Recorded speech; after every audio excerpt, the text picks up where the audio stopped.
What's going on, wrestling family? Welcome back to the channel. So apparently Samantha Irvin just announced that she's leaving WWE on her social media account. We'll talk about that a little bit more when we get to that topic in this video. But before we get started, do me a favor, hit that subscribe button. Let's get into it.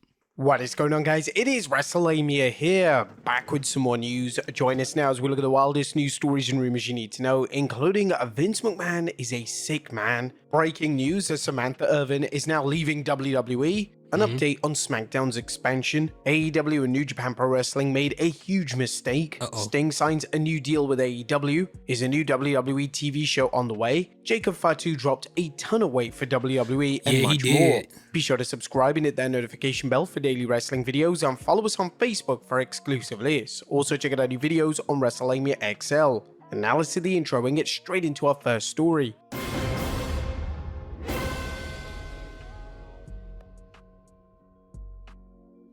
Now, first story looks at breaking news as Samantha Irvin is leaving WWE. Now, all good things must come to an end, and that is the case with Raw ring announcer Samantha Irvin. The news came via Instagram as she mentioned, WWE Universe, my time has come to an end as your Monday Night Raw ring announcer. I love you all tremendously, and this does not mark the end of my arc. I have a lifetime more to share. Thank you to every WWE fan who accepted me. Samantha went on to thank the women's locker room, the crew and cameramen, the WWE superstars past and present, Paul Heyman, Michael P.S. Hayes, and Michael Cole. A big thank you to Road Dogg, Scott Armstrong, Gabe Sapolsky, and George Carroll Jr. But the two biggest thank yous came to Triple H and also Mark Henry for giving her that big break. Now, this is a big bombshell, as Samantha Irvin is well loved across the WWE universe. Does this have anything to do with Ricochet leaving for AEW? Possibly not. But what she has done is remove all references to WWE in her bio of her Instagram and X accounts. Samantha has been incredible in her ring announcing, and we wish her all the best. Next up, Vince. Yeah, the fact that she removed all the information from her X and Instagram account, and as I saw from that screenshot, her profile picture is black. So I don't know if it's always been that way, but if that happened after she announced this, then she's ready to get up out of there. Now, I'm personally not really surprised that this happened, but I thought this would probably happen sometime in 2025, so I'm kind of shocked, flabbergasted, taken aback that she announced it now.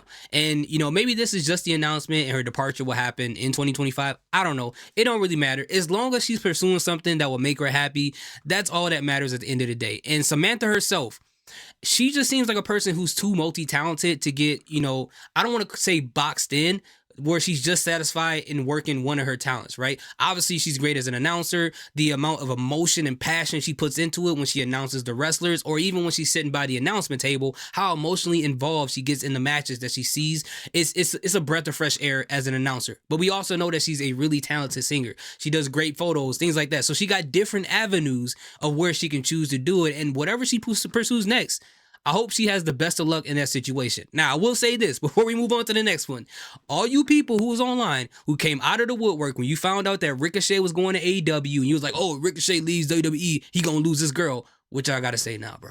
Y'all gotta come out the woodworks again. Don't hide now. Just say what y'all gotta say. That, actually say what you said before and say it now. You know what I'm saying? So that's why y'all gotta leave people relationships alone, bro. Y'all don't know what y'all talking about. McMahon is a sick man as new allegations come to light. Next up, a new allegations being made against former WWE Kingpin Vince McMahon. Former WWE writer Vince Russo appeared on Piers Morgan Uncensored and discussed how the WWE's female talent were placed into situations where Vince McMahon would grope them or kiss them. Russo commented on how he thinks things changed from his run in creative to how things played out after he left for WCW. When I was writing the Attitude Era, and what the Attitude Era was all about was blue collar versus white collar. That's what it was all about. Stone Cold Steve Austin, Vince McMahon. Austin was telling McMahon every single thing a blue collar worker would want to tell his boss. Well, when I left, all of a sudden there was a shift, and the shift was all of a sudden Vince is on camera with all these beautiful women making out with them, kissing them, groping them. They're groping him. He defended his work during the Attitude Era while discussing McMahon's actions. As a writer, I could have never written any of our female characters in that position because they couldn't have said no. They would have had to say yes because it was with Vince McMahon, and they thought that if they didn't do this, they were going to be fired. He put all those females in a situation where they could not say no because they felt like their job was on the line. There were plenty of fireworks on the show which featured Russo and former WWE personalities as well as a former WWE superstar. Longtime critic Phil Muchnick of the New York Post also appeared. As Awful announcing reports, Morgan had a 5-person panel which included former WWE wrestler Maven Huffman and former WWE personalities Charlie Arnott, formerly known as Charlie Caruso, and Jonathan Coachman. But for the sake of this conversation, the two most relevant panelists were Phil Muchnick of the New York Post and former WWE as well as WCW and TNA writer Vince Russo. Russo and Muchnick got into a shouting match during the panel, and it's worth checking out. The coach and Maven discussed how McMahon's instructions were treated as law. While some of the comments are nothing new, they provided more examples of how both personalities and wrestlers dealt working for Vince. Next up, you know what? When you hear the name Vince Russo, the first thing you want to do is dismiss whatever he has to say. And I hate when people like Vince Russo, and I have no problem with Vince Russo, and people like Ryback when they say things about these allegations that Vince McMahon, are involved in, because it's like the person who's saying it's kind of hard to take them serious, but it's like the situation, if it's true, is a serious situation. So it's like it puts you in this weird spot. But I'll say this to the credit of Vince Russo, we saw those women kissing Vince McMahon on TV, and I'm sure all of them didn't want to kiss him. And he was still married when he was doing it. So it was like, we seen that happen. So there's truth to what Vince Russo is saying. Again, I don't have a problem with Vince Russo, but it's just some things you just can't take 100% seriously. But this is, hey man, you know what? I'm gonna let the court handle that. That's all I'll say. An update on SmackDown's expansion. Now with SmackDown expanding to 3 hours. While the Blue Brand has always been a 2-hour show, recent rumors suggest that WWE was planning to expand the show from 2 hours to 3 hours in 2025. Interestingly, the report noted the move would be temporary, with WWE scaling the show back to 2 hours sometime in mid-May. Well, WrestleVotes Radio recently discussed the rumored but unconfirmed switch, repeating it will be temporary. Some wrestling analysts and fans have suggested the expansion will allow the WWE to better hype WrestleMania with an extra hour of programming. Given the rumors that SmackDown will switch back to 2 hours in May after the buzz from WrestleMania wears off, it's a logical theory. There could be other factors involved. First, there's the question of whether the USA Network has an extra hour available to air the show. That is there current programming that might end in January and make room for SmackDown? Also, it's unknown what the WWE is getting for this extra hour. TKO Holdings' continued efforts to increase revenue from WWE makes it unlikely USA will get an added hour of content without forking over more money. Finally, while the unconfirmed expansion is currently believed to end sometime in May, this could be a trial run for expanding SmackDown. One of the reasons Raw originally expanded to 2 hours was that the USA Network wanted to pad its ratings with an added hour of wrestling. But should SmackDown get the 3rd hour? Let us know in the comments down below. I can't see them doing it for that amount of time just to beef up WrestleMania. I mean, if you're going to do an extra hour, just do it for like the last month before WrestleMania and then move on. Just let it be a temporary thing if that's going to be the case. But to do it for 5 months straight and then it not be a permanent thing seems kind of strange to me. That's a strange thing to do, but okay, we'll see what happens.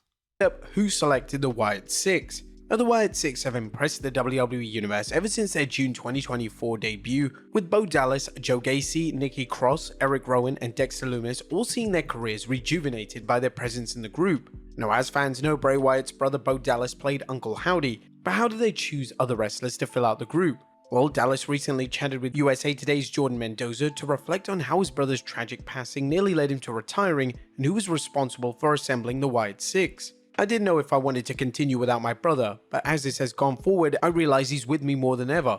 I always loved wrestling, but I thought maybe the passing of my brother might have taken that away from me, but it's been the exact opposite. I thrive off that moment where the music hits and I step out and I can feel Wyndham still with me. While the idea of reviving Bray Wyatt's group was met with some skepticism, it's been a tremendous success, a testament to the fans' love for Bray and the efforts of everyone involved in the faction. As for who assembled a creeptastic crew, Bo revealed his brother selected every member of the group. He wanted to work with them. He handpicked them for reasons almost unknown to me, like he just saw something and felt something in them. Bray's vision paid off, which is just one reminder of his creativity and how his legacy continues. Next up, AEW and New Japan Pro Wrestling made a huge mistake.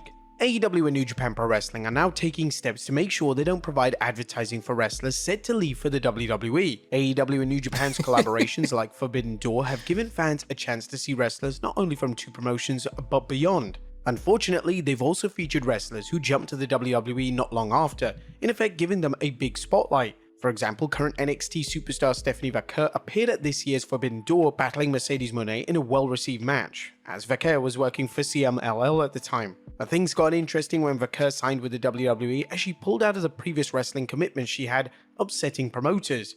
Fightful Select is now reporting sources within AEW and New Japan Pro Wrestling told Fightful Select they expect protections to be put in place moving forward to prevent talent from immediately jumping to WWE after working AEW. Sounds like a non-compete clause to me. That's what people used to be, talking bad about WWE for doing. There was a lot of AEW fans who say, why would they do that? Wrestlers should have their freedom. Now they're experiencing why. Even if it doesn't seem like a good reason to the minds of people, it may not seem like a good, I don't know, I wouldn't say morally, but a great decision for the freedoms of the wrestlers. But as far as the business side, AEW is starting to feel it now. Now they're going to have to start putting some non-compete clauses and do exactly what their fans were complaining about WWE doing. I'm not a tribalist. I like AEW as well, but I'm just saying that I heard that being the conversation whenever it comes to wrestlers leaving WWE to go to AEW, where AEW fans, or some of them, not all, were upset like, why don't you just let him come over here or let her come over here? Why do they have to wait? This is the reason why. New Japan shows after the Stephanie Vaquer signing. Fightful added that New Japan Pro Wrestling and AEW sources believe that the talent who works Forbidden Door or co-promoted AEW shows in the future would likely have to make an agreement not to immediately go to WWE, likely just under that they're under contract as opposed to a separate agreement. That has not been confirmed within the company. Now, this seems to raise the question of whether wrestlers are employees or independent contractors, a question that most wrestlers seem happy to avoid asking. Next up, Sting signs a new deal with AEW. That's going to be really tricky. WWE Hall of Famer Sting is staying with All Elite Wrestling. The Stinger returned to AEW for one last run, is officially retired from wrestling, but he's not leaving AEW. Sting updated fans during an interview with the David Difference, saying, I signed a multi-year deal with AEW, obviously not to wrestle anymore, but it's like a licensing deal, a Legends deal if you want to call it that. So I'll do appearances with them on and off, depending on what they want and all. Wrestling isn't Sting's only form of income, as he noted, I've done real estate. I did real estate before I ever was a pro wrestler, so I've always loved real estate. A lot of people say, oh, are you a real estate agent? No, I'm not an agent, I'm an investor. I was flipping houses before flipping houses was a term. So I made my money in real estate before wrestling, so I'm doing that again, and I love it. Are you guys happy that Sting is staying in AEW, and do you think he's really retired? Next up, Keith Lee comments on his absence. Keith Lee's absence from AEW television has led some fans to ask whether the Limitless One is still working with AEW. Fightful Select recently noted that Lee hasn't been cleared to compete, and it's unknown when he'll return. He took to X to thank the fans for their support and to tell them, I certainly don't see them at all, but I have seen many. I must take the time to say thank you, and I must take the time to tell you we are not done. Hang in there just like I am. Whatever it is, the time will come. Let's move forward. Oh, and don't forget to go vote. Did you guys miss Keith Lee, and would you like to see him return to WWE or remain in AEW? Next up is a new WWE television show on the way. Is the WWE adding to its content library? Wrestling News reports that the WWE recently applied for a trademark which suggests more content. WWE has filed for new trademarks, and it looks like they have a new show coming. On October 19th, the company filed to trademark WWE Legends and Future Greats. But Raven speculated, while not confirmed, it looks like this could be a show for their digital platforms or a show for the WWE Network / Peacock. The rumors of Smackdown expanding, and this story shows how TKO Holdings is capitalizing on the WWE's incredible popularity right now. While there's a case to be made that the WWE may be saturating the market, TKO's recent stock value of $130 per share shows just how successful it's been at monetizing the WWE's content. And finally, it's always interesting to me that people can see what somebody trademarks. I know that's public knowledge or whatever, but it's always interesting because, like, if you're trying to plan doing something and you're like in the beginning process of it, you probably don't want people to know the name of whatever that project is. But I always felt like it was kind of strange that people can see that. But hey, hopefully whatever this show is pretty good. Jacob Fatu dropped a ton of weight. Yeah, he did. Last but not least, especially if you've seen him in MLW compared to how he is now, he lost a ton of weight. And this guy was already aerodynamic with all that weight on him. I was like, man, when he shredded pounds, this boy about to be out here killing folks. Also, Jacob Fatu continues to impress fans with his ring work and captivating character. Indeed, the Samoan Werewolf's effort and intensity to his craft are a sign of just how dedicated he is at being the best. Fatu dropped 50 pounds in between his run in Major League Wrestling and his WWE debut, with fans noticing Jacob also adding muscle to his frame. Jacob looks to be in tremendous shape. I wonder how he did it so fast. Folks, the wildest news stories and rumors you need I don't want to just blame it on Ozempic because that's what everybody says, because not everybody does that. But I would be interested to know if he actually did a workout routine to do that. I mean, it's possible. Diet and exercise, creates miracles when it comes to the body. So what do you guys think? How do you feel about Samantha Irvin leaving WWE? How you feel about the other topics with AEW and New Japan Pro Wrestling and all that stuff? Let me know in the comment section. Thank you guys so much for watching. Salute, peace, have a good day.